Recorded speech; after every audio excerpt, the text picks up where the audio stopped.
మకర రాశి వారికి ఎలా ఉందండి ఈరోజు? మకర రాశిలోకి వచ్చిన నక్షత్రాలను తీసుకున్నట్లయితే మనకి ఈ యొక్క ఉత్తరాషాఢ, శ్రవణం, ధనిష్ట మకర రాశి వాళ్ళకి ముఖ్యమైన విషయాలు చాలా వరకు అనుకూలంగా ఉంటాయి. అది గృహ సంబంధమైన విషయాల్లో, ఏదైనా పెట్టుబడులకు సంబంధించిన విషయాలు, అలాగే వాహనానికి సంబంధించిన విషయాలు, విద్యాపరమైన విషయాలు అన్నిటి మీద మంచి ఫోకస్ ఉంటుంది.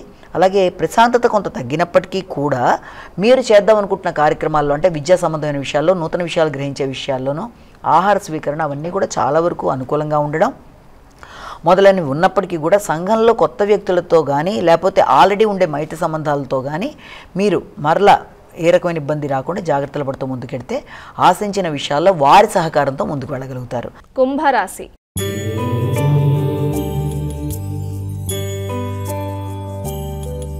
అమ్మ, కుంభరాశి వారికి ఎలా ఉంది ఈరోజు? కుంభరాశిలోకి వచ్చిన నక్షత్రాలు తీసుకున్నట్లయితే మనం ఈ యొక్క ధనిష్ట, శతభిషం, పూర్వభద్ర 3 పాదాలు. ఈ కుంభరాశి వాళ్ళకి సామర్థ్యం పెరుగుతుంది, ఆలోచనలు బాగుంటాయి, స్థిర నిర్ణయం తీసుకుంటారు.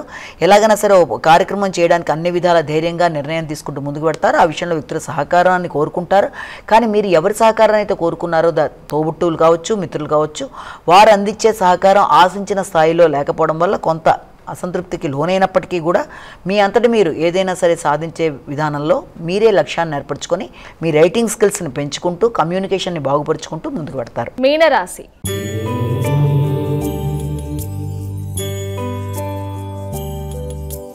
మా చివరి రాశి అనేటువంటి మీనరాశి వారికి ఈరోజు ఫలితాలు ఏ విధంగా ఉన్నాయి? మీన రాశిలోకి వచ్చిన నక్షత్రాలను తీసుకున్నట్లయితే మనకి ముఖ్యంగా ఈ మీనల్లో మనకి పూర్వభద్ర, ఉత్తరభద్ర, రేవతి.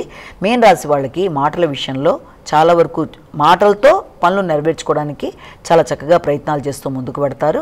అలాగే మీ ఆలోచనలన్నీ కూడా వికసించే విధంగా ఉండడం, ఆర్థిక సంబంధమైన విషయాల్లో కూడా చాలా వరకు అనుకూలంగా ఉండేట్టుగా మీరు ఏర్పాట్లు చేసుకున్నప్పటికీ కూడా ఎక్కడన్నా పెట్టిన పెట్టుబడులు కానీ, కొత్త పెట్టుబడులు పెడదామని చేసే ప్రయత్నాలు కానీ కొంత ఆలోచించి నిర్ణయం తీసుకోవాలి. అలాగే ముఖ్యులతో ఘర్షణ రాకుండా మానసిక అశాంతిని అధిగమిస్తూ, మానసిక ఘర్షణ అంటే ఉద్వేగాలకి లోను కాకుండా, తొందరగా ఎమోషనల్ ఇంబ్యాలెన్స్ అయిపోకుండా తగిన విధంగా జాగ్రత్తలు తీసుకుంటూ, మాటల్ని కరెక్ట్గా నియంత్రించుకుంటూ, తక్కువ మాట్లాడి ఎక్కువ గౌరవాన్ని ఇస్తూ ముందుకు వెళ్ళినట్లయితే ఏ రకంగానూ కుటుంబంలోనూ, సంతానం విషయంలోనూ, ఆత్మీయులతోనూ ఘర్షణ లేకుండా చక్కగా అనుకున్న పనులు సాధించుకోగలుగుతారు.